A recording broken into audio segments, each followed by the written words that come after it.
Alice and I are always looking to be more healthy, and we were just talking about how fasting is one of the best ways to do that, but it's so hard. But the great thing about Prolon is that's not what you're doing. It's not that you're not eating for 5 days. Instead, you're using their science-backed program to convince your body you're fasting. You guys, this 5-day program really is amazing. It comes beautifully packaged and it does all the thinking for you. Each day is its own box. And by following their program, I know I just feel so much better.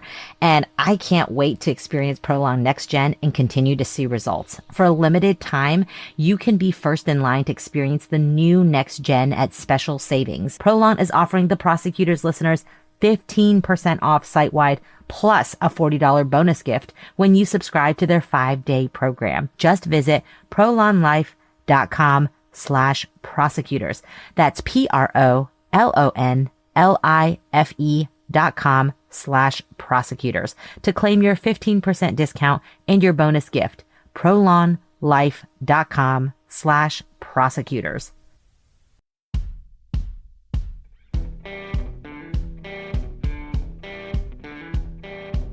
I'm Brett. And I'm Alice. And we are the Prosecutors.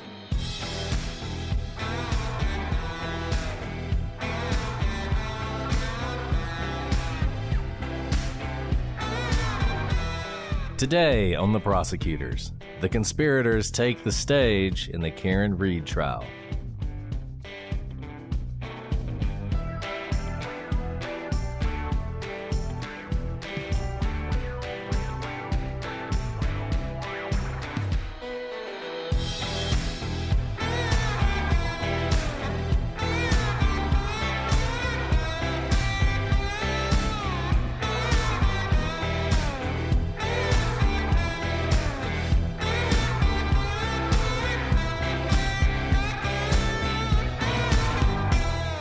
Hello, everybody, and welcome to this episode of The Prosecutors. I'm Brett, and I'm joined, as always, by my pulchritudinous co-host, Alice. Whatever that word is, it makes me feel like doing mental gymnastics, like trying to figure out the conspiracy that's happening in the Karen Reed case. There you go. So thank you for that. It actually means beautiful, which you think you would just call somebody. Oh. I can't imagine telling someone they were pulchritudinous, and if someone told me that, I would be like, those are fighting words. Are you insulting me? What are you trying to say about me? Is that English? I don't know. It's a word someone sent me, so I used it. I've never used that word in a sentence. If people are sending you words, the very least you could do is just to figure out what language it's I looked in. up the definition to make sure it wasn't calling you, Homely. poultry, which is Homely. sounds bad. I stand by homely is a compliment, but whatever. Anyway, I should say my star co-host, my super co-host, my now co-host of 4 podcasts. Actually, she's sole host of 2 podcasts. Alice, you want to talk about that a little bit before we get back into Karen Reed? Oh, you're so nice. Nobody really wants to hear about this, but really quick, thank you guys for all your support. So don't worry, Brett, you and this podcast are my love. We're not going anywhere. The Prosecutors, Legal Briefs, we are still here.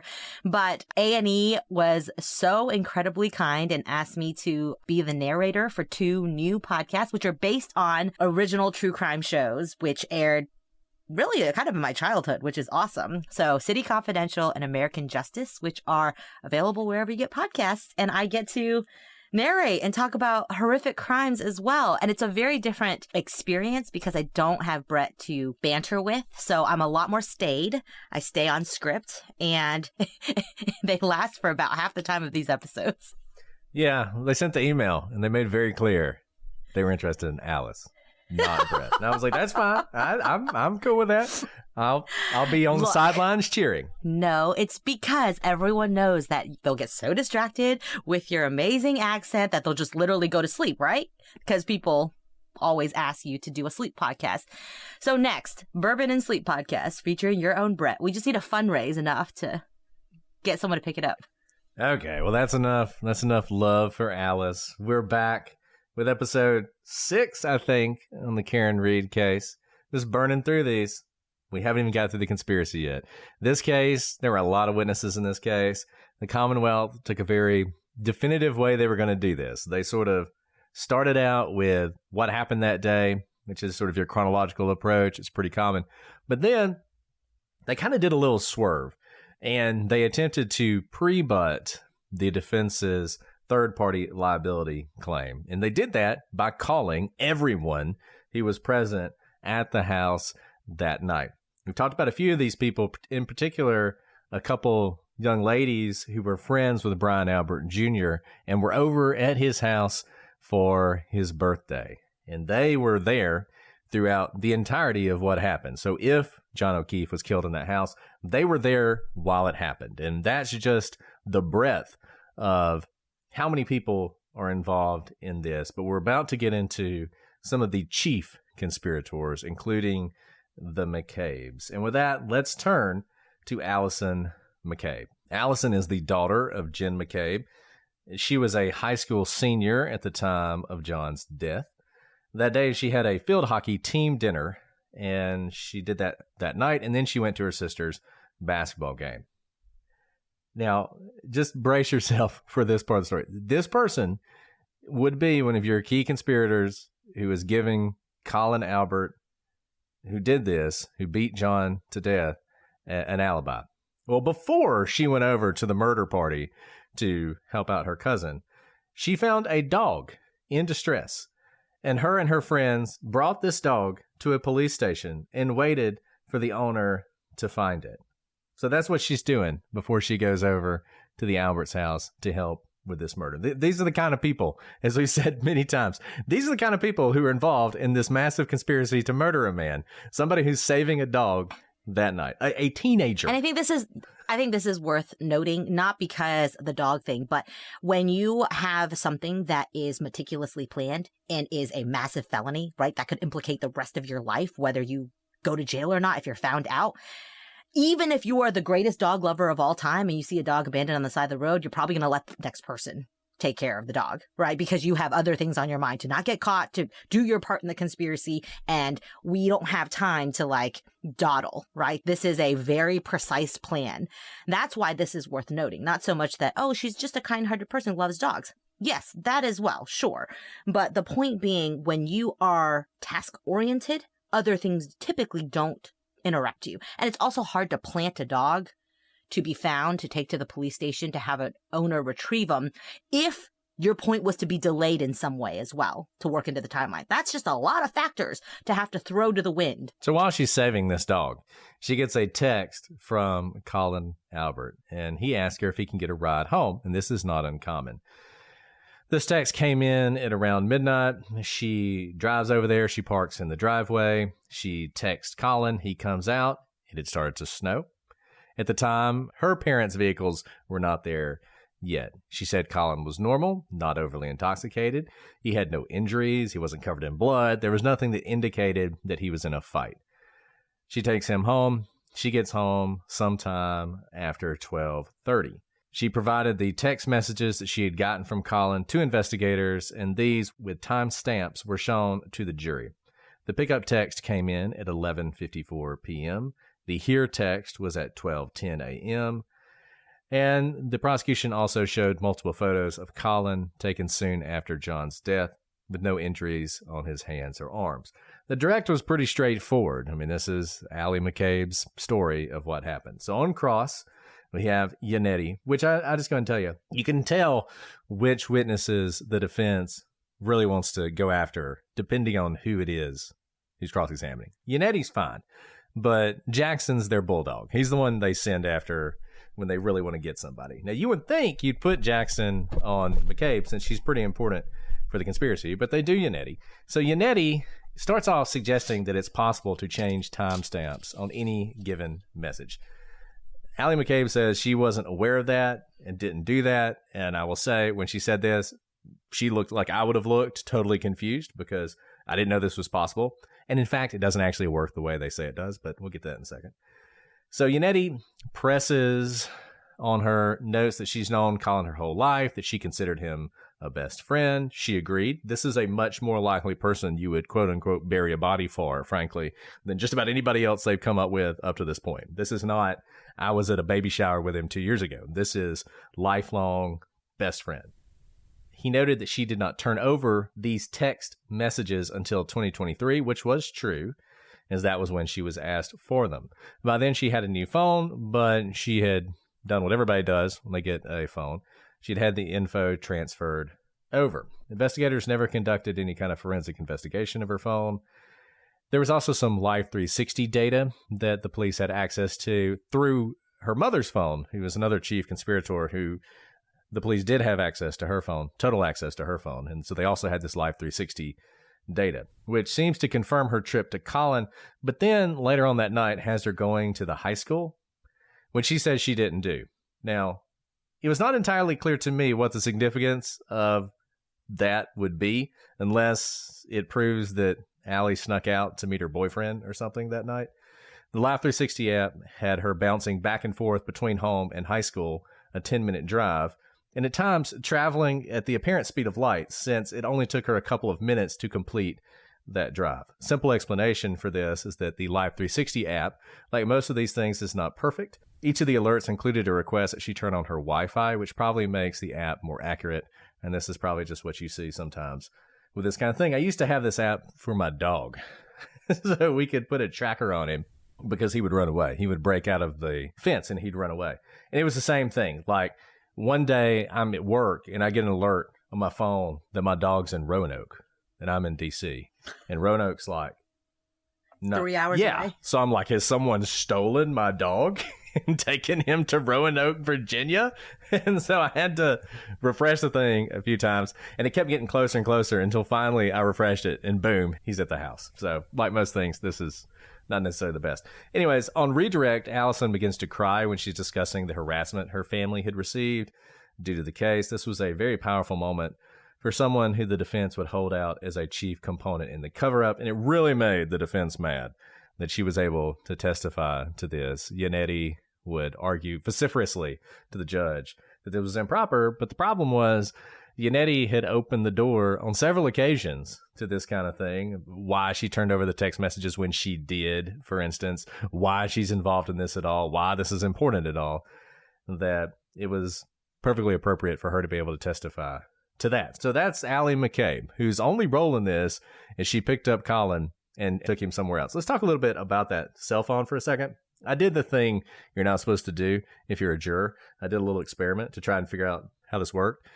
So Yannetti said if you go into your iPhone and into the settings, you can set any time you want. That is true. You actually can do that. And if you go in and you change the time zone, it'll change the time of your text. So for instance, if you go from Eastern to Central, you look at your text message, it'll all of a sudden be an hour earlier. So you could do that, take a screenshot, and then it shows the text message an hour earlier. One thing that Yannetti said you could also do is set any time you wanted, and that would adjust the text message. When I did it, that was not true. You could do that. You could change your time to any time you wanted, but if you did that manually, it did not change the text message time. It only did that if you changed the time zone. So at best, you could have moved it an hour forward or back. Yeah, and I think it was really powerful. You really see how this is something that affects many people. I mean, Allie is now an adult, but at the time was, 17? A child? And our next witness is also someone who's at the center of this supposed conspiracy, also really a child at the time of John O'Keefe's death, and that's Colin Albert. So Colin was just in high school in 2022, and he had gone over to the Alberts' home that night to celebrate his cousin's birthday. It was a happy time, and he was expected home around midnight, so he texted his friend, Allie McCabe, to come pick him up. As he was leaving, his Uncle Brian and Aunt Nicole were coming into the house.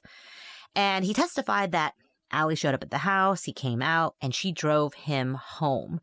And he got home around 12:20 a.m. So the Commonwealth introduced a screenshot of Colin's phone, which has the same times and messages as the screenshot from Allie's phone, to show the defense's argument that you can put whatever time you want on these text messages, even if that were true, which, based on what Brett's experimentation shows, is not exactly true. Their screenshots matched here. So there's no indication that their text messages had been changed with regard to time. Now, Colin saw John, who he referred to as Mr. O'Keefe, because again, he's a child at this time, occasionally as they were more or less neighbors. He knew that he was friends with their parents, and he described John as a good guy, and he really had no particular feelings towards him, certainly no animosity towards John O'Keefe. The prosecutors showed a picture of him on February 11th at a gathering for Brian Albert's son, who was coming home from the Marine Corps. And the picture showed that Colin had no discernible injuries, including to his hands and arms. On cross-examination, the defense asked about Colin's prep with others. This is a pretty common question to ask how you were prepped and with anyone else to see if you were able to match stories. Obviously, here they want to show that he and Jen's daughter, Allie, had somehow gotten their stories straight, right? So that they could lie about the conspiracy. So he was asked about whether he discussed his testimony with the Alberts, with Allie, with the state police, etc. Now, Jackson did his standard kind of be a jerk approach on cross-examination, which is not surprising given that Colin is the person he's accusing of murder. Now, Colin was the ring bearer in Courtney Proctor's wedding when he was like 8 or 9 years old, and he'd been to her house. The defense entered a photo of child Colin, literally, 8 or 9-year-old Colin with Michael Proctor from that wedding. He said he considered the Proctor family close to his, particularly when he was younger. And Proctor and his partner had interviewed Colin at some point in the investigation. And Proctor did not look through Colin's phone. Again, the whole point of this cross is to show how the kind of bad actor, the bad guy, right, for the prosecution, Proctor, we'll get to his text and the way he's talked. He's the lead investigator, is so close to Colin that they're all part of this conspiracy together. To note, they're drawing all the way back to this guy's 8-year-old ring bearer photos. I'm going to go out on a limb and say he himself didn't make the deal with the Proctors to become the ring bearer. Rather, it's like a family affair, right? And he's a child and he does what he's told. So, I go back and forth on this because on the one hand, it would have been better if Proctor had recused himself. He knew the Albert family, and he obviously had connections to them, but it's not as if he knew them that well. I think he should have recused. I think that would have been a better course of action. We would have avoided all this if it had been someone who did not know the Alberts at all. There probably is somebody who doesn't. Yeah, they're all cops, but it's not like all cops know each other. Maybe it would have been a little difficult to find somebody. I don't know. It's irritating that Proctor, because of these connections or his sister's connections to the family, keeps getting drug into this. Because on the one hand, you can say, look, this is absurd.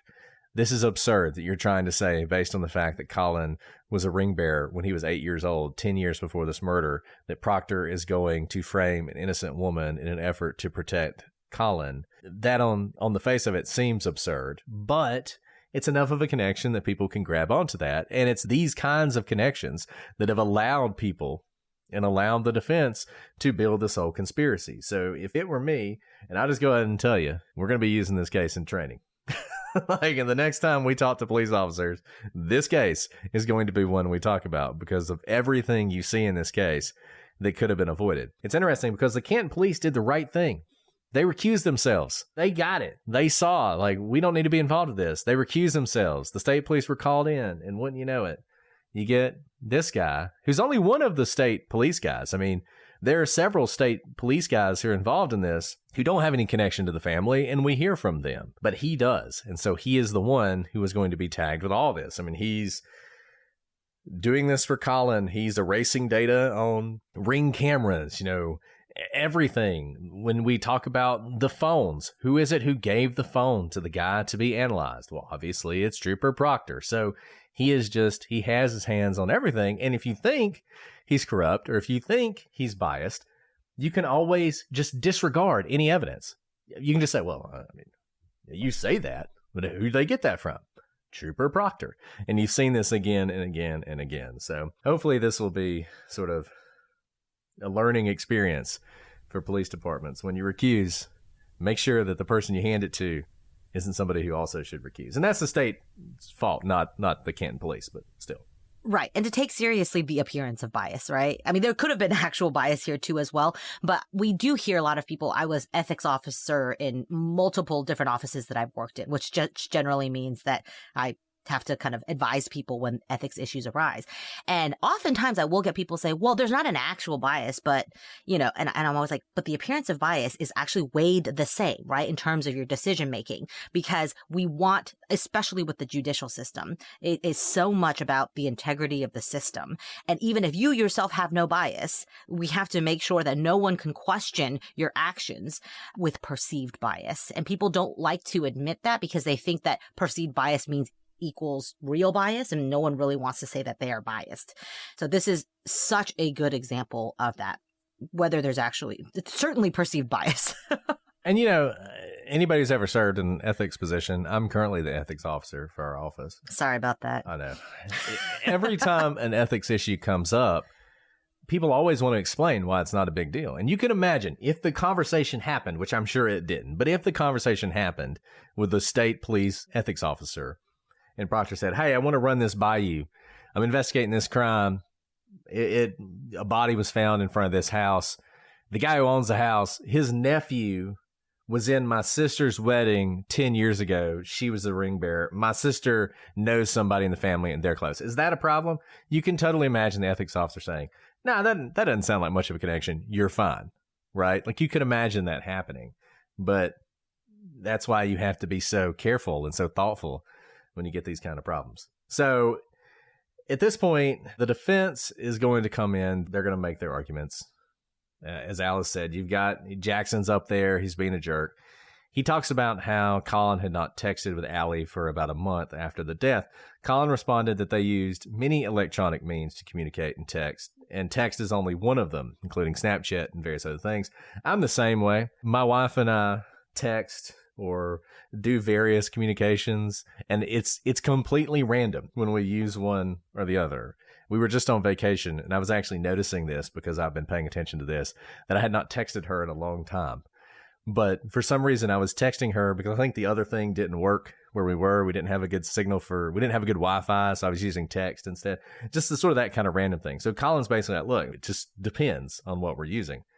The defense asked if he provided the actual text messages or just the screenshot. He said he provided the screenshot. So the defense then shows a picture of Colin on February 26th, where he did have injuries to his right hand. Colin said he'd been walking up an icy driveway at a house party and fell, injuring his hand. What's interesting about this is this photo was several weeks after this earlier photo that we've seen, showing no injuries to his hand, indicating an intervening event. Now, the defense says that the later photo was taken at a bar, and so he had no control over that photo, wanting the jury to believe that, in fact, that other photo might have been taken at a different time to make it look like he didn't have any injuries to his hands shortly after the death. And presumably, these elite CIA-level conspirators in the family and in the police altered the metadata and faked the earlier photograph. Now, this is a bold thing to do, given that it is linked to a specific event, which is a Marine returning home, something you think would be pretty easy to find out when it actually happened. You would think if the defense knew that said Marine returned 2 months later, that is something they would have pointed out, but you don't hear that. There's also the fact that the photo is clearly of recent injuries, not a month-old injury. Jackson tries to say that, in fact, this is a re-injury, which is utter speculation. Asked if he'd ever been in a fight, Colin said that other than with his brothers, he had not. He also said he'd never hurt his knuckles in a fight. He did not box, but he did hit the bag for cardio, leading to an extended discussion with Jackson about whether or not hitting a bag for cardio is boxing, the answer of which is no. And everyone knows the answer to that is no. And this was just another one of the things the defense got hung up on that I just did not understand why I have hit the bag in cardio. I have never boxed. I've hit the bag. I've never boxed. It is not the same thing. I'm sorry. Like, me hitting the bag does not make me Mike Tyson. Okay? Like, it is just whatever.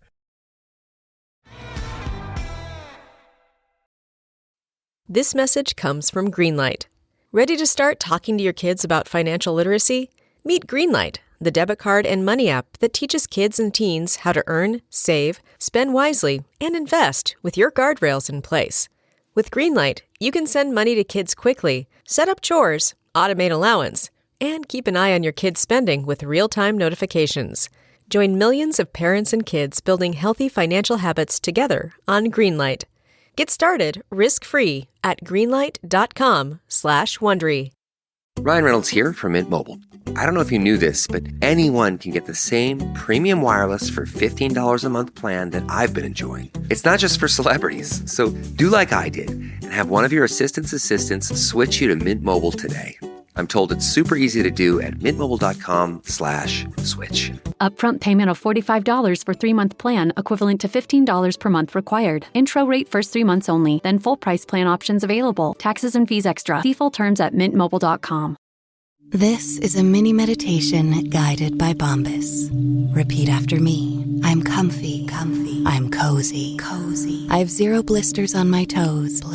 And that's because I wear Bombas, the softest socks, underwear, and t-shirts that give back. One purchased equals one donated. Now go to bombas.com/Wondery and use code WONDERY for 20% off your first purchase. That's BOMBAS.com/Wondery and use code WONDERY at checkout.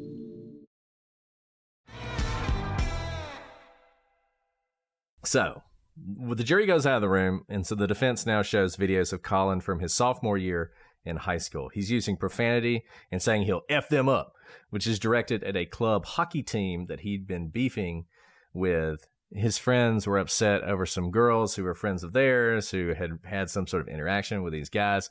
So the defense is going to describe this as a threat. Colin owned it. Jackson was very offended by Colin's dirty language. I'm sorry. Again, we have to remember that these are real people, okay? Colin was in high school at the time. He's still just a young adult. Like, what is he, 20? 19, 20? I mean, he's not, I don't even know that he can drink legally yet. And we are pulling him onto the stand. Sure. If he is out of the actual murder, by the way, he's never been arrested or indicted for charges of murder against John O'Keefe. Which, by the way, he's been dragged onto he can't drink legally, and Jackson points that out during this. Okay, yeah. Oh, I'm sorry. How many people have drank before they're 21? I haven't, but I literally am in the minority, and having been the only sober one until I was 21, I can tell you I'm in the minority, and everyone else drank before they were 21. But you guys, these are real people. Allie, McCabe, Colin, Albert. It is not just as simple as getting a subpoena and showing up, right? Their entire lives are put on the line, and everything is being analyzed about them, from ring bear pictures when they were 8 years old to probably a bunch of like male talk in the locker room, which how many of us have not spoken like that? Not about killing someone, but because we think we're among friends, and they are literally digging up every shred of blackmail on these people, and they are not the ones charged with murder here. This goes so far beyond just a defense, especially when you're focusing on things that have nothing to do with the defense, like punching a bag for cardio. Right? The purpose is to make these people's lives miserable so that they will not want to testify, number one, so they won't have to anything to do with the prosecution, because we've said this before. You can force people to show up with a subpoena. You can't really force them to want to cooperate, though. That's why we don't call moms and dads and grandmothers and grandfathers of people who are accused, because we can force them to show up to court. We can't force them to cooperate with questioning. And that's what they're trying to do. They are trying to make the lives of all these witnesses so miserable that they don't want to answer questions. They don't want to help the prosecution. And they certainly don't want to come back for a retrial. And look, Allie McCabe and Colin are absolutely victims in this case. They are absolute victims. Some of the best years of their lives have been ruined because they have been accused of being murderers. Colin being a murderer, accused of, when he was 17 years old, beating a cop to death, a cop he knew, beating that man to death, and then his family members dumping the body in the snow so that he would freeze to death. That's what he's accused of doing. Allie's accused of covering that up. And they're absolutely victims in this. There's no question about it. And it's just unfortunate that this happened. And, you know, it's just unfortunate they have to keep going through it. So most of this happened outside the jury, but the judge, bless her, was one of these judges who is sort of seems tough on the outside, but gives the defense everything they want. She would do some split the baby rulings that didn't really make sense, like the photographs that we talked about earlier of Katie McLaughlin and one of the Alberts, Caitlin Albert, I think, in bikinis drinking. The defense couldn't show those, but they could just talk about everything in them. That's the kind of stuff she did. So she was never going to keep the defense from doing anything, and obviously she lets this come in. So most of this testimony is repeated. On redirect, Collins said that before he gave his interview to Proctor, he hadn't seen him in years. He said the family's relationship was much closer to his sister, Courtney. The prosecution noted that whatever the state of his hands on February 26th, on February 11th, he had no visible injuries. You can look at the photograph. His hands are not injured. Collins said he and John had never had any animosity between them.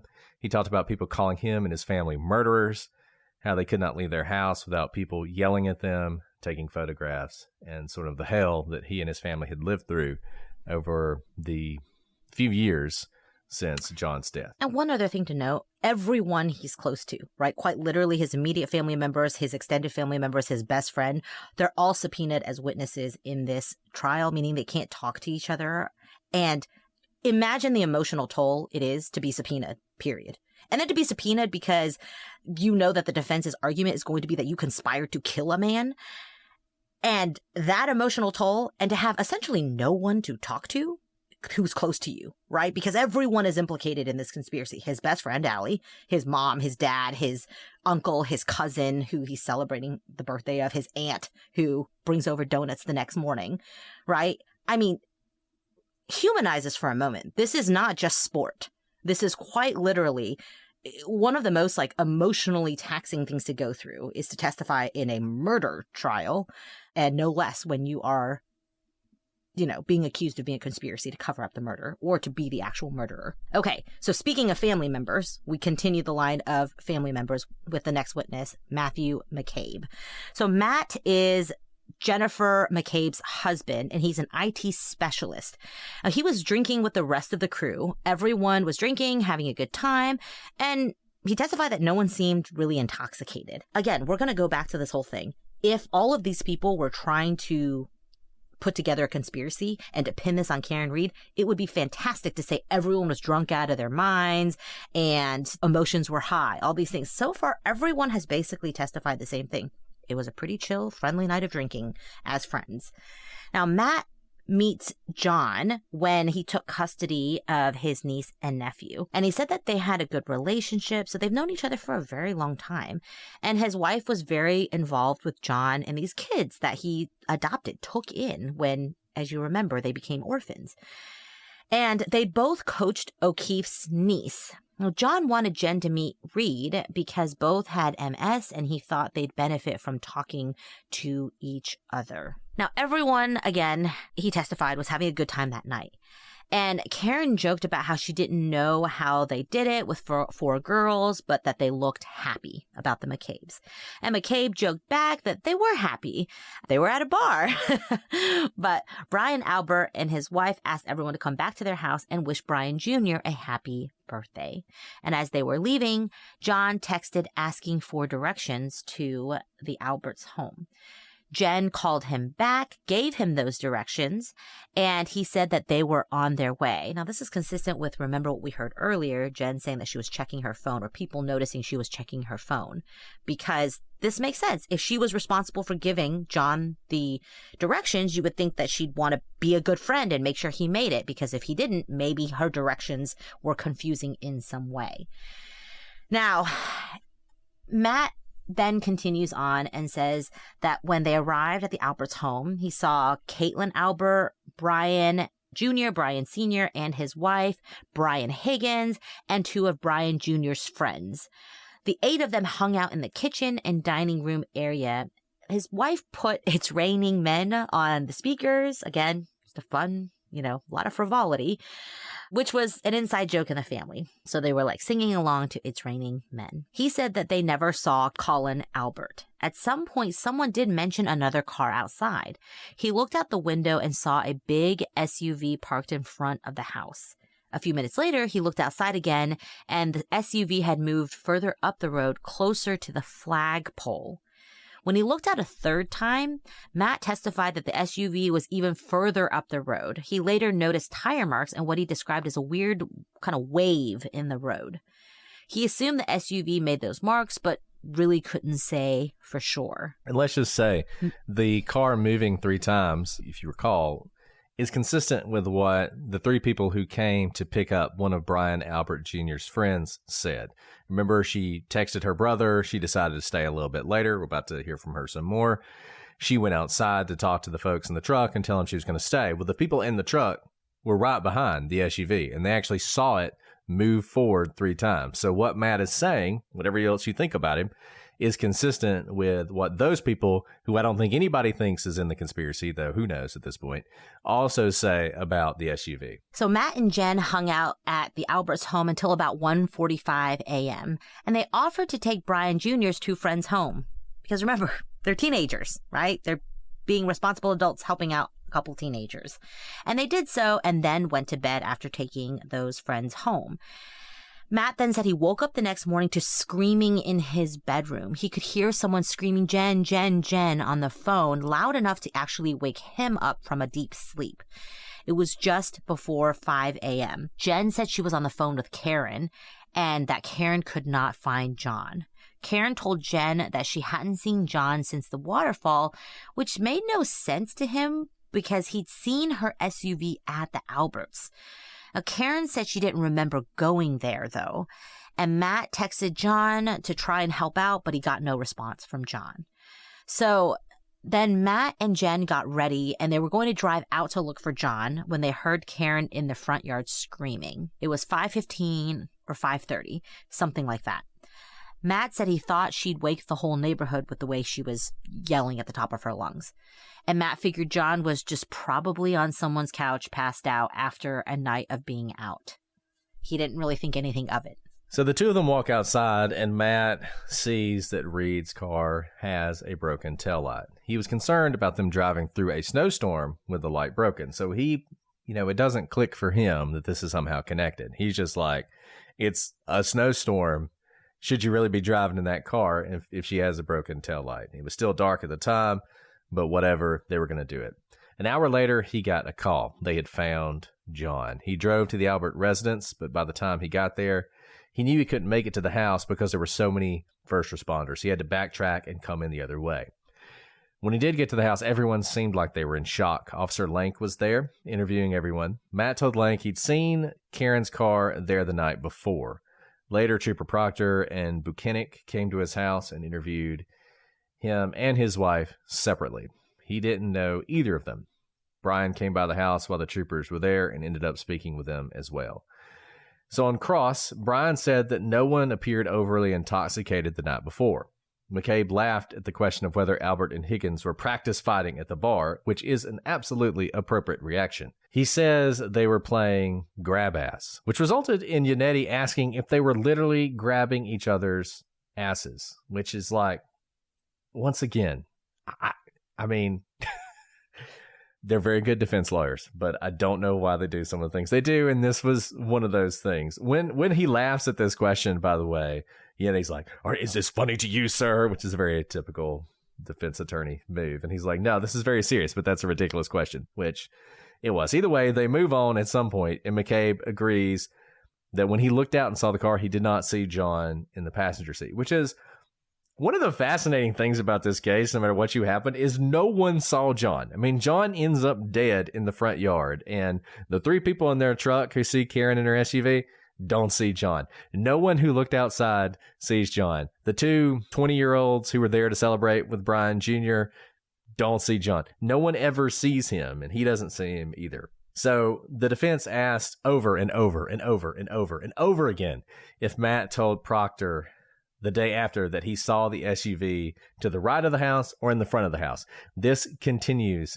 This is an interminable line of questioning where Matt just keeps saying, at one point I saw it here, and then I saw it move here. And he said that over and over again. And that had been parked in the front of the house and had moved a couple times. They argued about whether the SUV was in 2 places or 3 places. There have been so many pull your hair moments during cross-examination, and this was one of them. Matt went on to say that he neither saw nor heard anything indicating a person being hit by a car.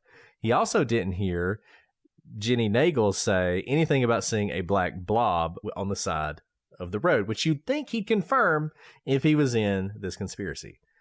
Nor did he see one, even though Matt actually walked in and out of the house because he forgot his jacket the first time. So he actually comes out of the house to his car, realizes, presumably as he's walking outside, oh shoot, I forgot my jacket because I'm really cold, turns around, goes back in the house, gets his jacket, comes back out. Neither of those times does he see anything indicating that John has been hit by a car. Unetti asked about group texts with Matt and the Alberts about various things.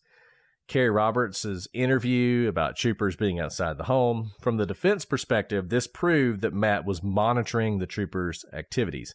He denied doing this. Unetti asked about the group text messages about John never coming in the house.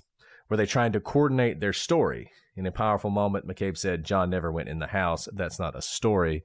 It's a fact. And this was one of those things where from the defense's side, they're trying to say the fact that all these people are talking about what happened that night is them coordinating their story.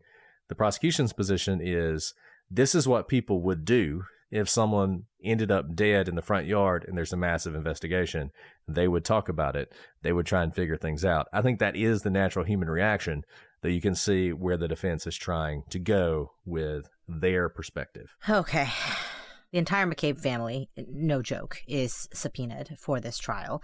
And next we have Jen McCabe take the stand. Of course, we've heard a lot about Jen. Jen is Matt's wife, the sister of Nicole Albert, Brian's wife, Allie's mom. She has factored heavily in this entire trial so far. So she takes the stand, and she is obviously a key player in this whole thing. After watching her daughter play basketball, Jen testified that she met the group at the bar, and she says that she loved John O'Keefe and he was her friend. She said that Karen and John arrived at the bar, and Jen really liked Karen. She enjoyed her company, and they'd bonded over their shared diagnosis of MS. Everyone was friendly, enjoying themselves at the bar. She said that Karen had brought a drink from the prior bar, and when she took it out of her coat, everyone kind of chuckled at it, right? It was just a funny thing. Like, why? Why did you have to take, your drink? Except it's funny. And that's kind of the air about the whole night, which fits in with every other person who was at the bar that night says. It was lighthearted, friendly. Emotions were not high. People were not drunk. Now, Karen and Jen talked, girlfriend to girlfriend, venting about how Karen wished she could spend more time with just John. Karen really wanted to go to the pizza shop that we've already talked about, but the group decided not to because of the weight loss challenge that some of the guys were a part of. Brian, who Jen had known since she was a child, invited everyone back for a beer with his son to celebrate his birthday. Jen encouraged Karen to come, and she later called John to give him direction. So she's in constant communication, really, with Karen and John all night. She told him that the Alberts' home was near Bella's Street, which was the name of a girl who knew John's niece and the daughter of a former girlfriend. And it was just a 5-minute drive to the house. They arrived at Brian's, and she noted that Colin was not there when they got there. She arrived around 12:20 a.m. and stayed for about an hour and a half. Again, she testified that everyone was in a good mood. It was a normal night. The only person she saw go anywhere was Julie Nagel, who got up to go outside. Brian Jr. said another car was outside. Now, Jen went to the front door and saw a dark SUV outside, and she texted John because she believed that this SUV was Karen. And remember, she had been calling and texting with John directions of how to get to the Alberts' home. She believes she texted something like, here, ? at 12:27. But after the car moved, at 12:31, she said, pull behind me. But she didn't see anyone get out of this SUV, so she texted John, hello, at 12:40. She's no longer sure if they're still in front or if they've left at this point, but she's kind of keeping an eye because she thinks this is John and Karen, and she doesn't really understand why they're not coming in. Then she texts John again at 12:42, "Where are you?" And again at 12:45, "Hello again." At the time, she just figured they had decided to go on home. She never got a response back. And at 5 a.m., she texted, "Please answer." And Karen is worried, "We need to find you." And she also texted, "Please answer so I know you're okay." So that's kind of the timeline of her text to John.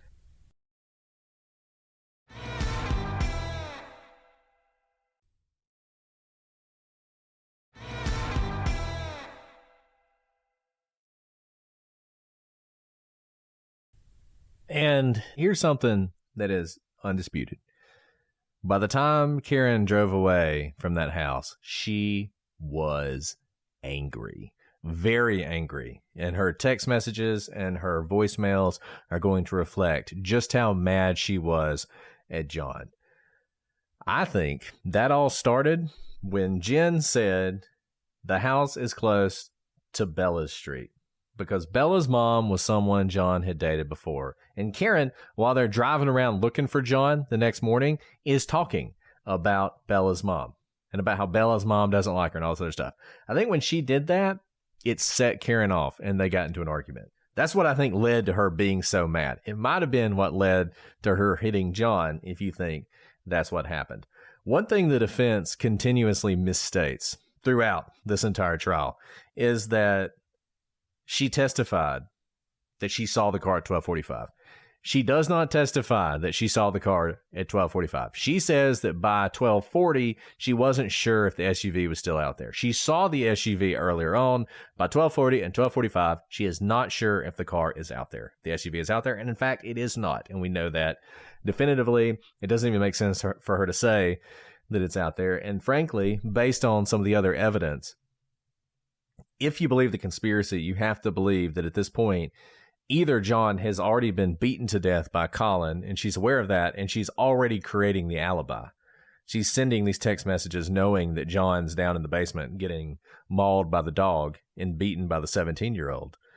Or she really is just texting because she doesn't understand why John hasn't come in at that point. That's a great point about Bella's, because what we have up to this point is everyone's like, emotions are fine, but obviously we know fights can kind of flare up, especially if they're rooted in something historic of the relationship, right? Like, I'm sure those closest to you could push your buttons immediately, right? And probably talking about past girlfriends is not going to be something taken lightly, especially after you've had a few drinks. And you can even imagine John making some comment about it that sets her off, because the other thing we're going to learn when we look at their text messages is they'd been in a fight basically the entire day up to this point. And we're having some real issues. Anyways, whatever the case, no one ever got out of the SUV. She did not see anyone, and John never came inside. So the party continued.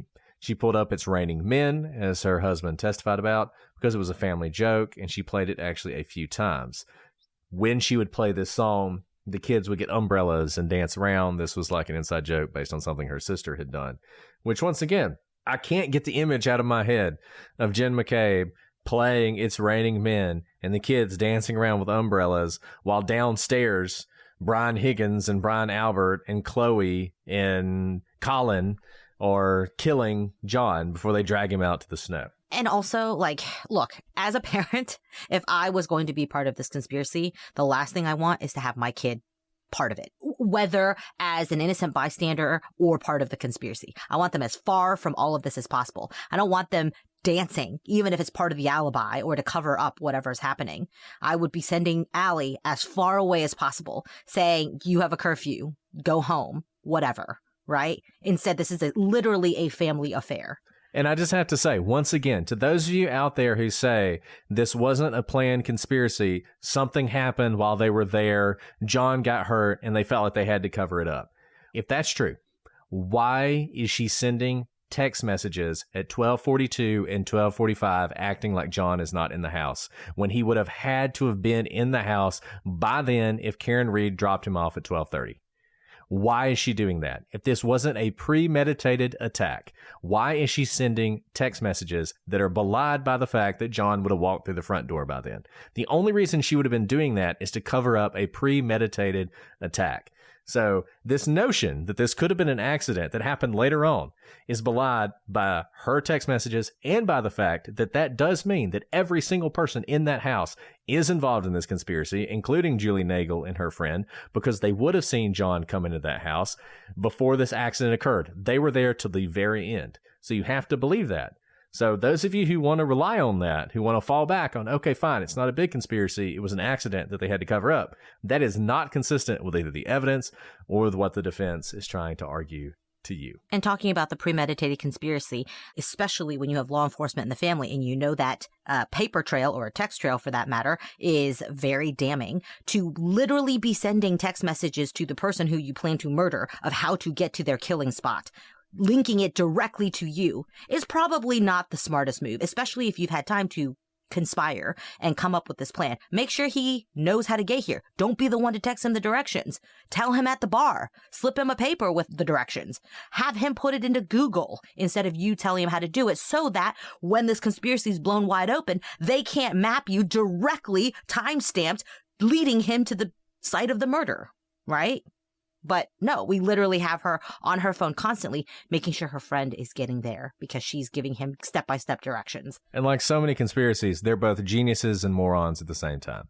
You know, they are pulling off this massive conspiracy. They're smart enough to change the time zone on their phone so their screenshots move the times around. You know, they're brilliant on so many things. But like Alice said, then they're inviting random people to the house where they're planning on conducting this entire attack. So at some point, they go home, and it's about 2 o'clock in the morning. Her husband goes to sleep. She doesn't go to sleep. She gets on her phone, and she starts researching a basketball team that her daughter is going to be involved with. She's also texting her sisters. At some point, she does fall asleep, but she's not asleep for long. Her phone rings at 4:53. It was John's 14-year-old niece. She put Karen on the phone, who was screaming her name, Jen's name, hysterically. Reed would tell her that she got into a fight with John and she'd left him at the Waterfall bar. Now, initially, Jen is so thrown off by this whole thing. She doesn't even think about the fact that she saw the SUV. She starts calling Julie Albert because in her mind, she's like, well, maybe he went home with the Alberts and spent the night on somebody's couch or something. But she doesn't answer. And actually, before she can even hang up, her husband wakes up and he says, what are you talking about? We saw the SUV outside the Albert's house. So she actually hangs up and then gets back on the phone with Karen and says, what are you talking about? We saw you outside of the Alberts. Karen says, look, I had a lot to drink last night. I don't really remember anything that happened. At that point, she said, did I hit him? Could I have hit him? She told Jen that she had a broken taillight. Jen thought she was talking crazy. She started thinking about where John could have gone. There was one friend named Tom who lived close to Fairview, and she thought maybe he ended up on his couch. She called Tom, but no one answered. Once again, very clever thing to do if you're part of the conspiracy. You're continuing to pad that conspiracy by calling random people who you know he's not there because you know he's dead in the front yard, but you're calling anyways. No one answered. They called John, but he never answered. So they start to go downstairs. They make some coffee. They're putting on their clothes. They're getting ready to leave, trying to figure out what's going on. And that's when they hear this screaming outside. Reed came to the home. She was still screaming, still asking if she could have hit him. She yelled that they had to go to Fairview. By this point, Carrie Roberts, who Jen had met once before, arrives shortly thereafter. So Carrie is sort of the calming force in all this. Karen wants to go to Fairview. Carrie's like, let's go back to John's house. Make sure you didn't just miss him. So McCabe ends up driving. Carrie drove behind her with Reed in the car. When they get out, Reed showed both women the rear of her car. Karen was screaming, saying that she had a broken taillight. There were pieces missing. Jen was shown a picture of the taillight, and she confirmed that that was consistent with what she saw at the time. Karen told her that she had been drunk. She could have hit anything. She didn't know. So Karen actually waits while Carrie and Jen search the house. Jen gets emotional, talking about telling John's niece that they would find John and everything would be okay. This is, by the way, as we're going to hear from John's niece later on, Karen told her he's probably been hit by a snowplow. So, just of all the things Karen Reed has done or may have done, one thing she definitely did was tell a 14-year-old at 5 o'clock in the morning that her surrogate father, the only father she'd ever known, had probably been hit and killed by a snowplow before there's ever any reason to think that happened. But that's what she's telling her. Jen is saying, don't worry, we're going to find your dad. I'm sure he's okay. They then drive to Fairview. So Jen is shown a video from a police cruiser that later parked behind Karen's SUV, and it shows that broken taillight as well, and she confirms that that's what she saw. Now, obviously, if you're in the conspiracy camp, you're saying that both Carrie and Jen are lying about the fact that Karen herself is the one who brings up this cracked taillight. Right? She's trying to piece things together, and without being asked, she is offering up the fact that her taillight is broken, and she's the one who continually says, did I hit him? Now, they both get into Robert's vehicle, and Karen kept screaming, could I have hit him? Did I hit him? Prompting Carrie to tell her once again, shut up. Like, we are trying to find him. We are trying to figure out the situation. Stop screaming, Karen. But Karen keeps spiraling, and she's throwing out different possibilities, like John must be hooking up with a friend of his daughter's mom. And she's just yelling out all sorts of things. And as they approach 34 Fairview, Karen started screaming, there he is, and began banging on the door of Carrie's car. Now, Jen said she didn't see anything. She didn't know what Karen was talking about. And Carrie looked at Jen like, what is happening with Karen? Karen's crazy, right? Like, the two of them make eyes because they don't know what Karen's talking about. They don't see what Karen sees. And remember, everyone else that night testified they didn't see John either. And here, Carrie and Jen are at the site where we know we're going to find John. And without anyone pointing out anything to them, they still don't see what Karen is screaming. But Karen sees it and says, there he is. And before they can do anything, Karen actually jumps out of the car and she runs straight to John, who is on the ground. So Jen testifies that she completely froze. She's in shock at this point because she can't believe what she's seeing. Karen jumped on John, covering him with her body. And everyone, this is, Jen is saying this is the first she's seen of John, and clearly he's not in a good state. And Carrie wiped the snow off of John's body and his face because snow had accumulated on him. Jen kept repeating that she couldn't believe it. There was enough snow that his whole body was covered. Now, Jen ran over with blankets to Carrie, who was screaming for Karen to get off of John. The paramedics then arrived, and Jen heard Karen tell one of the paramedics that she hit him. And she said, could I have done this? And is he dead? Is he dead? Now, Karen grabs both Jen and Carrie's hands and asks them to pray with her to promise that they'd take care of the girls. Karen asked Jen to Google hypothermia and how long it takes to die in the cold. It's very important. We obviously know about the search and the disputed time. And Jen is saying that she didn't search it on her own accord, but rather Karen asked her to do so. Jen said that her hands were shaking as she entered the search term. After that, the police came to her and asked her to wake up her sister and brother-in-law who lived in the house. She had called Nicole, but Nicole didn't answer because, of course, we're still in the early hours of the morning. So instead, Jen went inside the house and woke up the Alberts. And when she told them why she was there, they were in complete shock. They talked for a while, and then Michael Link, officer, was waiting on them. A few hours later, Proctor arrived with another trooper. She said she'd never met either of them. And Brian Albert came to the house, and she testified that Brian was like a big brother to her. Makes sense, because that's her brother-in-law, right? Yeah, they've known each other basically their whole lives. Their whole lives. I mean, the defense is right that these are very close. Look, other than the fact they all conspired to murder John, this is a great family. I mean, these people are super close to each other. They support each other. They're there for each other in tough times. This is exactly the kind of family you want to have. One thing that's interesting, remember back to Katie McLaughlin and to the firefighters, and they tell a story, and they say Karen Reed was saying, I hit him, and there was another woman there. Remember that? And what does the woman tell Karen Reed? Stop talking. So you have to believe, if you think Jen is involved in this, that when Karen Reed is inculpating herself. When she's saying, I hit him. Jen McCabe, who her entire thing is she wants to frame Karen Reed for murdering John. This is like manna from heaven. Their whole frame job. How lucky can you get? We're trying to frame her for hitting him and leaving him in the snow. And here she is standing here saying that's exactly what happened. And what does Jen do? She tells her to stop talking. What a weird thing to do if you were in a conspiracy to frame this woman. Wouldn't you say, you want to say, keep talking. Yeah, what did you hit him? Did you hear that? Did everybody hear that? How so? She hit him. And also, remember, she's trying to put things together. You help her put it together. You know, you guys did seem a little heated when you left the waterfall bar. Was everything okay? And I saw him get out of your car, but I never saw him come in. So, but then I did see your car outside, though.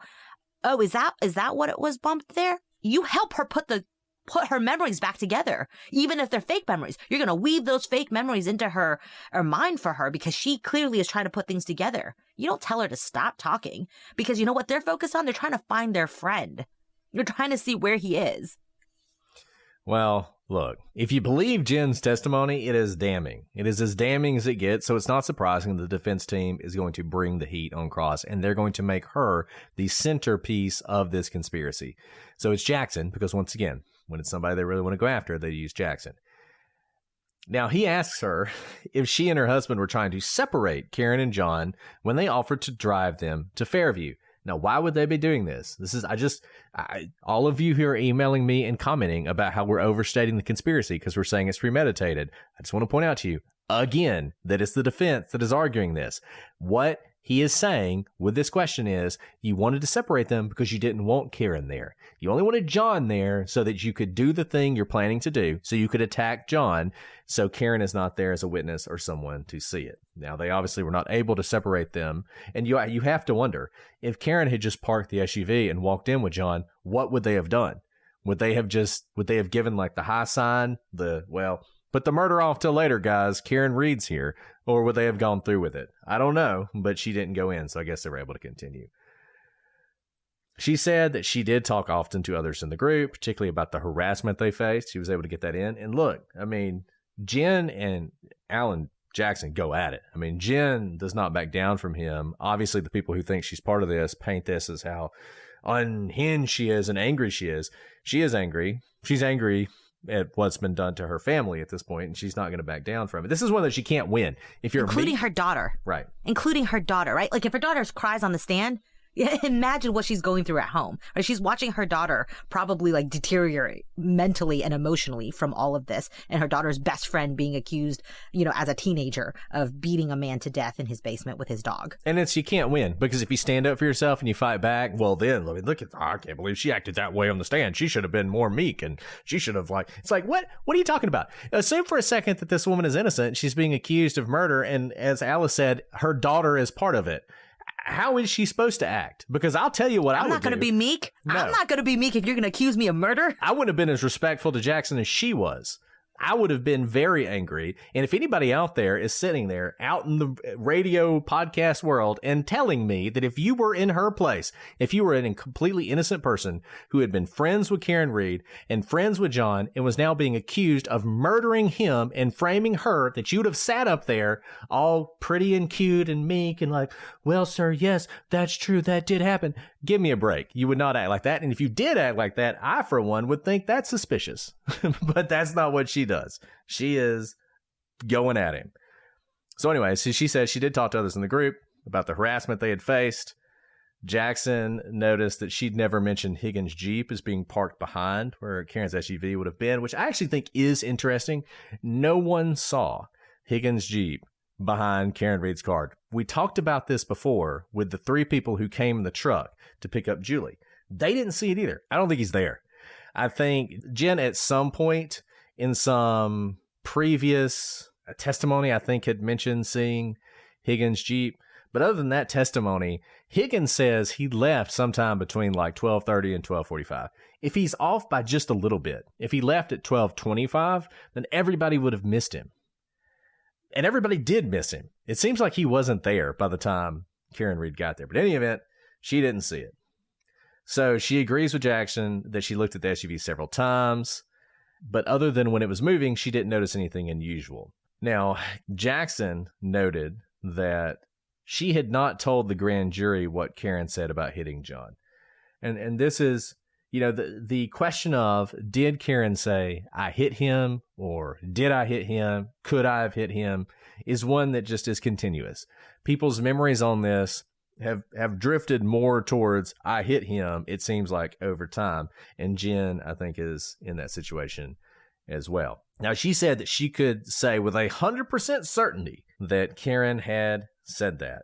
Now, Jackson stays on this point because it is an important one. And he says, look, in the grand jury, and he reads through them. He's like, you said every version of did I, could I, maybe I, do you think I hit him, but never I did hit him. They played the 911 call, and there's a focus on just how hysterical Karen was. The two sort of went back and forth on this. Jen telling Jackson that he was creating a fantasy. Jackson telling her she didn't want to answer his questions.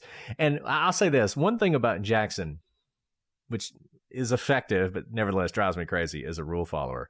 Jackson, one of the main things he does is he gets stuff across to the jury in objectionable questioning and statements, which are immediately objected to and then struck. But the judge is constantly doing this. And at one point later on, he's going to be objected to. She's going to strike it. And he's going to say something like, I'm sorry, Your Honor. And the judge is like, don't say you're sorry. You know what you're doing. Don't do it. And he does it all the time. And he did it a lot with her, where he would say things that were obviously objectionable. They would be objected to. They'd be struck. But it made the point. And this sort of back and forth arguing where he's getting those little digs in at Jen in front of the jury.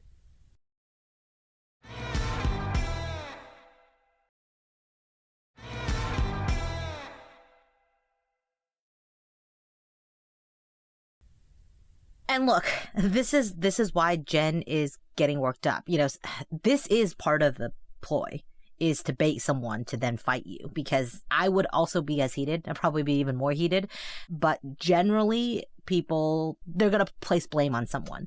And here's why Jen is getting heated. Jackson accuses her, of being conspiracy to murder, maybe being the murderer, who knows? But he's accusing Jen of deleting calls as well. Jen says, no, that's absolutely not true. She noted that she turned her phone over to authorities just a few days after John's death, which Jackson said was plenty of time to delete calls nonetheless. The only conversations she deleted were personal ones with her daughters, which she asked police if she could delete before turning over the phone.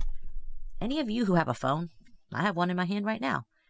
I've done nothing nefarious, nothing illegal. But if I had to turn my phone over to be phone dumped by even my best friend, there are going to be things I just want to delete, like with my family, which have nothing to do with anything. It's just because I do everything on my phone and I search my clothing size, for example. Maybe I don't want you guys knowing my clothing size because I wish it weren't so large. Things like that. They could be completely non-nefarious reasons to delete things because your entire life resides on your phone, which is at your fingertips at all times. Things that the Supreme Court has noted, right? In Carpenter and all these other cases about why it's an extension of yourself. So she doesn't delete it on her own accord. She actually even asks police, can I just delete these? They have nothing to do with John. It's me talking to my daughter. Can I delete those? Because guess what? She cares about her daughter too.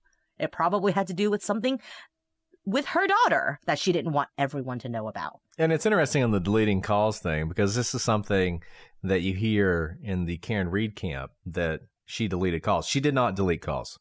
So Jackson asked that question. She says it didn't happen. But in the asking of the question, it makes it sound like she did it. If you're the jury, like, I bet she deleted some calls. There's some deleted calls. Well, later on, we're going to have multiple experts who are going to testify about the fact that there were calls that are deleted from the log that were deleted automatically by the system. And that, in fact, by where they are in the system, they could not have been deleted manually by her. So Jackson is using that not fact to basically put in the jury's mind and in the public's mind that she had deleted these phone calls. There must have been something nefarious. She's trying to cover up what she did, when in fact, that's not true. And the prosecution is going to have to deal with that later on. One problem with this case is it took so long to get to some of this stuff. So Jen's like weeks ago, when we finally put the phone person on, who's going to say, oh, no, she didn't delete anything.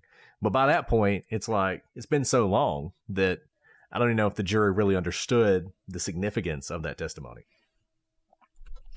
Yeah. And Jackson is explicit. He repeatedly accuses Jen of trying to control the story with various people, including Carrie and the Alberts. Of course, she denies it, and Jackson stressed that Jen had coordinated with Carrie on her story, which Jen denied. Jackson pointed out that Jen called John's phone repeatedly between 12:29 and 12:50 a.m., and Jen couldn't really explain why she'd be calling John over and over and over, saying that they were probably a term that is now, kind of like a bingo card term in this trial, butt dials. But we do know that she was communicating with John, and when you're texting with someone or they're your recent calls, if you're going to have a butt dial, probably going to be someone you communicated with recently. And we know for a fact that she was communicating with him with those text messages because she was trying to get him directions to come to the Alberts' home. The only thing I'll speculate about here, I don't want to speculate too much about these people because they've been through so much. I think Jen really liked John.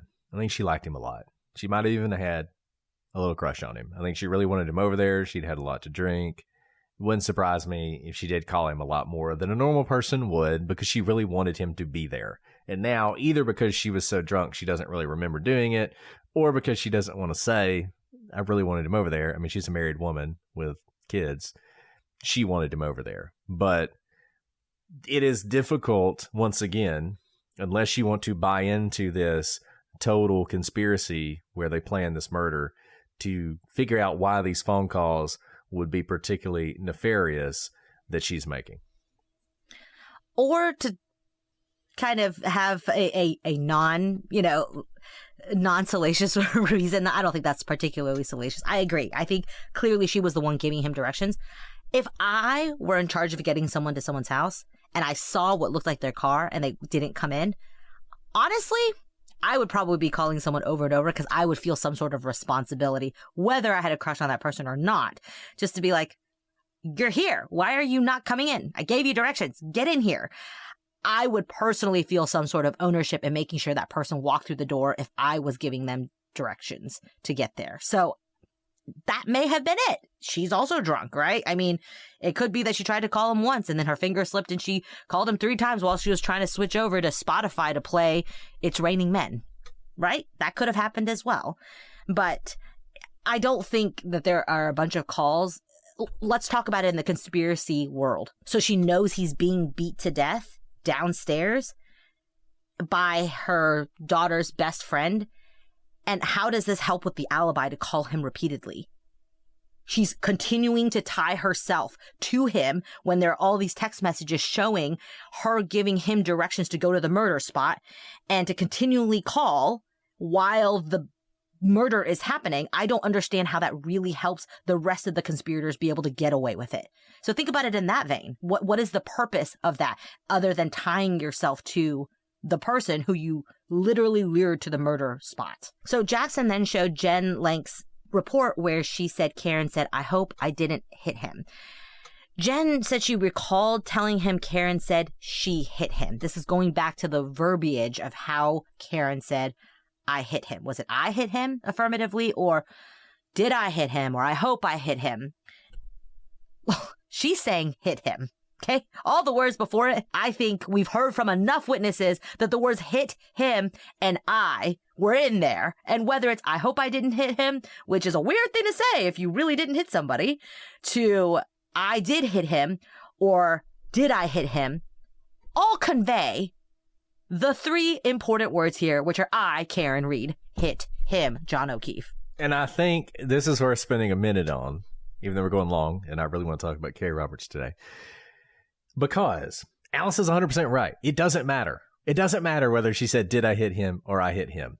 Because what person thinks they hit somebody just randomly? You wake up and your husband's not there. The first thing that typically goes through your head is not, well, I wonder if I ran over him last night. And then he just so happens to be found in the snow with a severe head injury. Wow, what a coincidence. You just so happened to, your first thought was, did I hit him? And there he is in the snow. And you uttered those words before you ever found him in the snow. Honestly, it'd be one thing if you saw him in the snow and then you said it. She is calling someone at 5 a.m. before anyone finds him, before there's any snow rubbed off of him. So Karen didn't see him, freak out. What was the first thing she does when she sees him? Jump on top of him, right? Like, that's her guttural reaction, is to jump on top of him. When they find him, he is undisturbed from the snow. So no one found him, gutturally jumped on him, and then she decides to backtrack and call her friends at 5 a.m. to plant the seed of like, where is he? I have no idea where he is. Her first words are, I something or nothing hit him, and really weird, but my taillight's broken. Why do you think she utters the words, I hit him? Because she's walking out to her car and sees her taillight. It's a nice Lexus SUV, guys. I just went car shopping. Lexus SUVs are real expensive, and you're gonna notice when there's big damage on your car, like a taillight out. And she's like, dang it, why is my taillight out? Holy crap, did I hit him? And let's recall, even though she's telling Jen McCabe at this point that she doesn't remember anything after the bar, she's going to tell the police she dropped him off. She's going to tell, her first statements are, she dropped him off, he went inside, and she drove away because she wasn't feeling well. She was having stomach issues. That's the first story she's going to tell police. If that's true, if she watched John walk into that house, under what scenario would she wake up the next morning and think, I wonder if I hit him? Like, someone explain to me. Like, people keep saying, well, you know, she was probably just hysterical, so you can't really hold against her what she said. Okay, fine. She was hysterical. What is it that would have led her in that moment for her initial thought to be, I could have hit him last night with my vehicle? What in the world would lead her to believe that if the story is he walked into that house? It doesn't make any sense. It doesn't matter if she said, did I hit him or I hit him? The defense and the prosecution, the defense does a great job of making it about that. Did she say, I hit him or did I hit him? To me, it just doesn't matter, because unless there was a reason for her to believe that she could have hit him the night before, it doesn't make any sense that that's the thing that she would think when he's not there the next day, given all the possibilities of where he would be, including just passed out drunk on the Albert's floor. But that's the first thing she thinks, to the point that she's telling his daughter, maybe he got hit by a snowplow. Explain that to me. If someone can explain that to me, I would like to hear the explanation. I mean, no, she doesn't say something like he could have overdosed. He could have, right? We hear that actually from people when we know of someone with a drug problem, where a parent can't find their child and they're like, I haven't heard from my son in a week. I really hope he's not overdosed somewhere. They think that because they know of a history of drug abuse in that person. Here, there could be lots of things that could cause you to not be alive, right? Cardiac arrest, drug overdose, alcohol poisoning. They were drinking last night. She goes to, did I hit him or I hit him? So at this point, we move back to Proctor, the albatross around the neck of this prosecution. So Jackson asked Jen why she visited his house. Now, this was probably a mistake because it allowed her to talk about all the horrible things that had happened to her and her family, including taking a picture of her daughter and putting what looked like semen on it. I mean, that's the kind of stuff these people are dealing with during the course of this. Jen got several digs in at the defense for working with Turtle Boy. She also confirmed having multiple calls with Proctor, though she didn't really remember them. Jackson asked again about the searches at 227, which Jen again said happened later. There's two searches, actually. The later one is How Long to Die in CIKD, but most of us know the Hose Long to Die in the cold.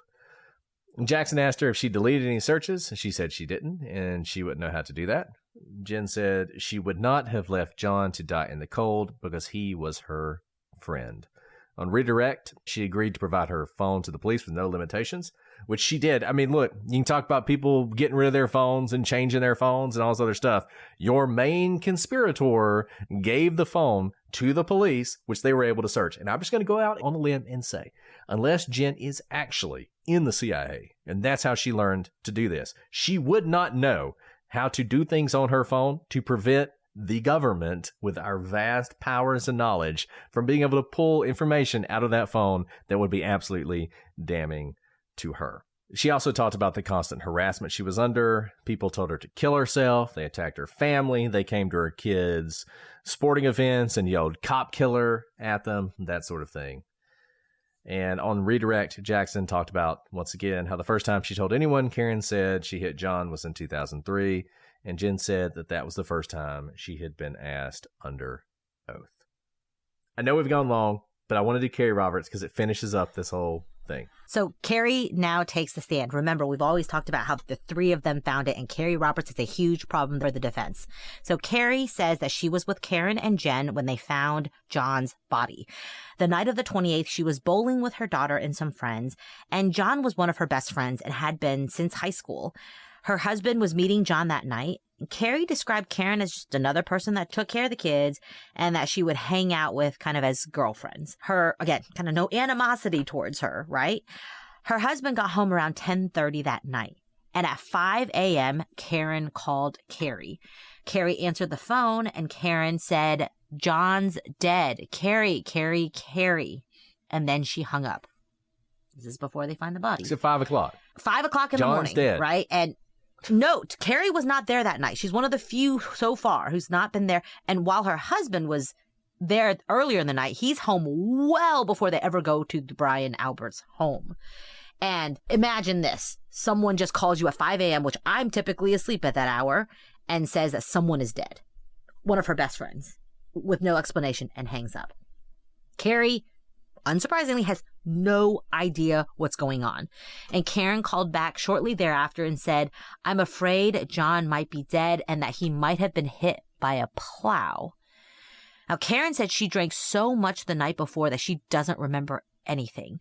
And Karen said she was coming to Carrie's house and asked if Carrie could drive her SUV. So Carrie waited for about 10 minutes, but Karen didn't show up. So then Carrie called the Canton police and tried to call John to try and figure out what's going on.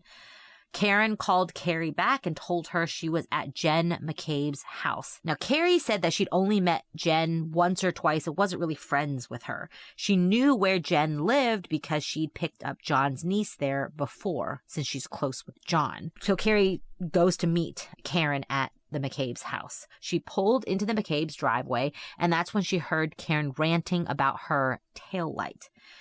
Even in the dark and the blizzard, Carrie could see what she described as a little black hole in Karen's taillight. Karen told them to look at the taillight, and Karen asked Carrie if she thought she hit John. Carrie said, "No, but you definitely hit something because your taillight's broken." Carrie noticed that a piece of the taillight was sticking out, and she was shown a picture of Carrie's missing taillight, and Carrie confirmed that that's what it looked like at that 5 a.m. hour, though it was caked in snow. So initially, Jen drove Karen's car, and she followed behind. They went to John's house. She remembered that both she and Jen took their shoes off because a rule of John's was that you don't wear your shoes in the house. But Karen didn't bother. This was a throwaway thing, but I thought it was interesting. Actually, just as someone, maybe this will resonate with other people. I am a person who doesn't like people wearing shoes in their home. We don't wear shoes at home. Brett hates taking his shoes off, and I know he's my friend because he always takes his shoes off when he comes to my house, makes fun of me mercilessly, but he still does it. And I will just know, especially people who are close to me, some who will be unnamed, who come to my house pretty regularly. And it's almost like a dig that they don't take off their shoes when they know that is just a rule in our house for lots of reasons, none other than, baby Brittany licks the floors quite literally. And so I do think this is worth noting because now that I have been with Mr. Alice for well over a decade, he was a person who grew up in a home that wore shoes, and it was very unnatural for him to take off shoes. But now, to this day, he will trip over himself if he's still wearing shoes when he comes in the house because he knows that that is just not an okay thing. But Karen, who has been dating John for a very long time, years at this point, sure, might be in a state of shock because she hit him, isn't doing kind of the thing that's second nature to, I will say, Mr. Alice, who now will cut off his feet before he will wear shoes into the house because he knows how much that upsets me. Side note, but I think it's important. So there's no sign of John, and Karen reiterates that she wants to go to Fairview. She says that she'd left John at the Waterfall bar, but Jen tells her once again that they saw both of them leave the bar together and they saw her car at Fairview. So they're going to Fairview. At this point, I think they're in Karen's SUV, but I forget exactly. But the driving was tough. The visibility is poor. As they're driving alone, they're all in the same car. Karen keeps talking about Bella's mom. Now, this is a girl whose mother John had dated. She said that Bella's mom never liked her and suggested that maybe John was there. But then when they turned onto Fairview, she started to scream, "There he is, there he is, there he is. Let me the F out of this car." Carrie didn't see a thing, but when she unlocked the door, Reed rushed over to a mound of snow. That's how Carrie described it. It was still dark, but somehow Karen had found John. She lifted up his shirt and laid on him. At this point, Carrie starts to cry as the prosecution showed the video of the police arriving. So she was laying on him. She has to dig his head out of the snow. That's how much snow is now covering him. He was bleeding from the nose and the mouth. His right eye looked like a golf ball. He was also bleeding from the back of his head. His body had been covered by 4 inches or more of snow. Reed was giving him mouth to mouth and shouting, "Is he dead? Is he dead?"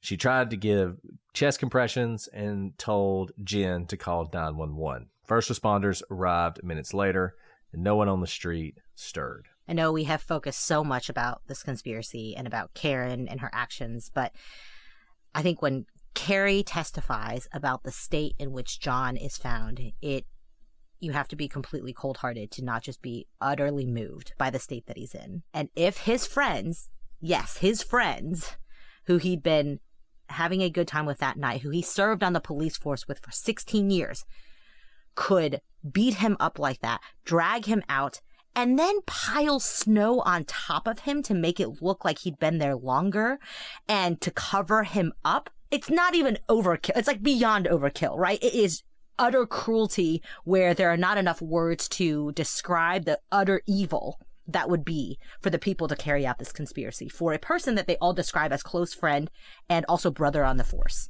Brother on the force for 16 years. We're not talking about like we met him last year. So the level of planning for this conspiracy is not merely beating a man to death, dragging him outside for dead, but rather to leave them in this state that is shocking. So shocking that the woman who hit him also reacts in this way. She's giving him mouth to mouth to try and revive him because she realizes what she did. She killed him. She can't take it back, no matter how hard she tries. But despite this, literally seconds before she finds him, and she knows where to find him. It's coming back, right? She's talking about a snowplow, not because it popped up in her mind. She's already covering up her tracks from the very beginning, even as her memory is blurry. She's talking about him potentially cheating on her. She's raging from the night before, from that argument they had when they drove past Bella's house. And I bet you he didn't even bring up Bella. I bet you he was reading off text instructions, giving her instructions as Jen explained it. And Jen explained it as Bella's street. So he repeated, "It's off Bella's street." Who the hell is Bella? Oh, that Bella? Are you talking to her? Why'd you talk to her about it tonight? It's still in her mind. This is all coming back now, including that fight, which is why minutes, seconds before, she runs straight to his body and tries completely useless life-saving measures. She's still talking about the fight that they had. I wish you were prosecuting this case, Alice. That's all I'm going to say. I am so sad for the O'Keeffes. I'm so sad for them today. I am so sad that they have to live through this and hear these descriptions by people who love him. Right? Carrie is crying because this is one of her closest friends, and she had to do one of the most unmentionable things, which is to find her friend dead. And the prosecution can't put her in part of this conspiracy at all. She is miles from this conspiracy because she is physically not able to be there for the conspiracy. She is a massive hole for this conspiracy. She is there. She is the first one Karen calls. They cannot explain her away. You riddle me that, jurors. How is this a conspiracy when you have the problem of Carrie Roberts? So if I'm the prosecution this next time, I need to build the story around Carrie Roberts. She needs to come much earlier, and she needs to be repeated over and over throughout the trial because she is the downfall of the conspiracy. It's not their fault, right? Like, there's so many witnesses. But we are, 2-3 dozen witnesses in at this point when we first hear from Carrie? I think she needs to be near the beginning. And it needs to be something that is reiterated over and over about how there cannot be a conspiracy when Carrie is the foil in all of it. Explain her away, defense, and they don't, and they can't. Sorry, just got a little heated. Until next time. No, I mean, I agree with you. So Carrie continues to testify. So John's phone was under him. Carrie picked it up and then handed it to a first responder. There was no snow underneath John. Again, this is important because it would mean either his body temperature while he was still alive and had heat melted the snow, or he was there long enough that he was not put on top of snow that had fallen. Now, Karen was freaking out, said Carrie. And Karen asked her and Jen to pray with her. She had blood on her hands, which she said was from her period, which is weird. And Carrie said that she was in shock, and women told her it was John's blood, not her own blood. So Carrie went to get John's parents, and Karen rode with her. She said if anything happened to John, she was going to kill herself. Remember, this is kind of what set off the potential mental hold. At some point, the police called Carrie and told her to bring Karen back to the scene because there was a concern that Karen was going to kill herself. So Carrie then brought Karen back to Fairview and then went to get the O'Keefes in Braintree. Karen called Carrie repeatedly and told John's mother that she left him at a party. When they arrived at the hospital, Carrie went to the chapel and prayed, and she was there when John's mom came to tell her that John was dead. And Carrie turned her phone over to the troopers, and she put no restrictions on it. She said, take my phone, whatever you need. And this tells you what a massive problem Carrie Roberts is for the defense. They declined to cross-examine her at all. At all. I've never not cross-examined a witness. Never. You don't have to pull the Jackson treatment on her and make her cry or make her seem like a liar or a murderer. You get up and you just talk so that they forget about her testimony. Right? There are ways to do cross-examinations, and there's lots of different things. Maybe not even to poke holes in her story. Literally to make the jury forget what she just said, because it is so damning for the conspiracy. But the fact that they declined to cross-examine her is their biggest problem. Carrie Roberts. This is the first time, except maybe John's brother, that the defense does not cross-examine a witness. Now, they're going to do it a few other times in the trial. No one as significant as Carrie Roberts. And what it tells you is they're absolutely terrified of her. They were so afraid of her that they were afraid to ask her a single question. That is how afraid they were of her. And frankly, when they stood up and said no questions, that should have been the end of the conspiracy for everyone. Alice said it earlier, Carrie is the conspiracy killer, because so much of what she says undermines the conspiracy or reiterates, restates what other people have already said. So much of it falls away when you have Carrie. Carrie's not friends with the conspirators. She's friends with John. She has no reason to cover this up. None. If those people killed her friend, John, she would want them to be held accountable. And this moment, this is it. At this point, the conspiracy is dead. There are going to be other moments that kill the conspiracy, but when they did not ask her a single question, that should have been it for everybody. And this is it for the government as far as the conspirators. They wrap it up with Carrie. And look, there are a lot of witnesses, how they were presented. I don't know when they should have presented them, but you can see why they did it the way they did it. Because Carrie, coming at the end of this long list of people who were all at that house, who were all supposed to be involved in this, with what she says and what she testifies to, that's it. If you believe the conspiracy happened after you heard from Carrie Roberts, then go with God. I don't know what to tell you. But her testimony is absolutely damning. And that's where we're going to end today, with that testimony. We'll be back next week. And now we're starting to get into more of the evidence against Karen. We're going to go to Aruba for a little while.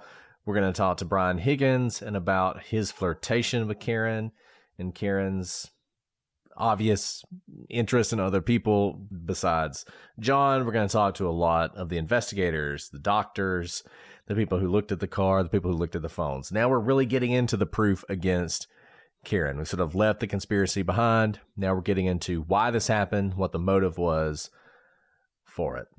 Know you guys have lots of thoughts and questions. Shoot us an email, prosecutorspod@gmail.com, @prosecutorspod for all your social media. Thank you to all of us who stuck with us on YouTube, our patrons. We had the little issue right at the end, but so many of you came back to finish it out. So thank you guys for that. We've got, probably 2 more episodes in this case, I think. Well, so I said this, Brett, when you were kicked off the stream, is honestly, and I don't say this lightly because this is a very important case for the people involved. The defendant, obviously, John and his family, and obviously all of the people who are being accused of conspiracies. But I was loath to cover this case because I did not find it interesting, legally or factually, because it seemed like an open and shut hit and run case. The reasons behind her hitting him, whether she was drunk or she intended to, all those things, But the fact that this has been blown into really the most watched news media for true crime over the last several months is, unfortunately, I think such a waste for media coverage on cases that could actually use the coverage, like cases like Aisha Degree's case. There are developments in cold cases. We could be featuring an Othram DNA Solves every single day instead of listening to testimony about Jackson and the rest of the defense ripping to shreds 17-year-olds and digging up their photos from when they're 8 years old, serving in a family friend's wedding, and pulling up pictures of people at their high school games. That's what we've had to face with media. That's why I didn't want to cover this at first. But the absolute just delirium around this case kind of forced us to cover this case. I'm glad we are, because shockingly, no one else is saying this, and I don't understand why, because I feel like what we are saying is the absolute rational thing that anyone can think. Yet, I think people get swept away by the tidal storm of crazy, of soap operas, because it's a great soap opera. It's a terrible reality for hundreds of people. So, sorry we have to cover this. Sorry there's going to be more cases, but we can't help ourselves, because once we do something, we have to do it thoroughly. So with that, we'll be back next week with more Karen Reed. I know you're all very excited to hear more of it, as are we. Who knows? Maybe we'll be back tomorrow. I don't know. We're trying to compress this a little bit, but we want to hear what you think. Let us know. All right, Alice. Well, we've been going a long time. We'll skip questions for tonight, but we will be back next week. But until then, I'm Brett. And I'm Alice. And we are the prosecutors.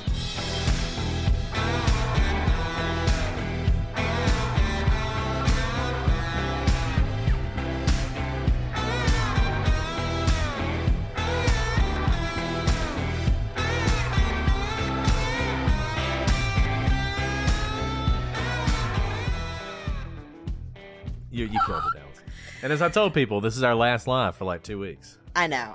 It's like a week and a half, whatever. We can always record before I leave if you want. We'll see how you're feeling, because that's a long drive. It is. Okay. This was fun. Thank you, I'm glad I guys. got to see you. I was really going to miss you. I was getting all sad today. No, I'm glad we got to see each other too. And we'll talk soon. Indeed. Bye, y'all. Miss you. Bye, guys. Bye, Alice. Bye-bye. Alice, don't forget to stop recording. Oh, definitely forgot. Thank you.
Anyways, thanks guys for listening to my travails.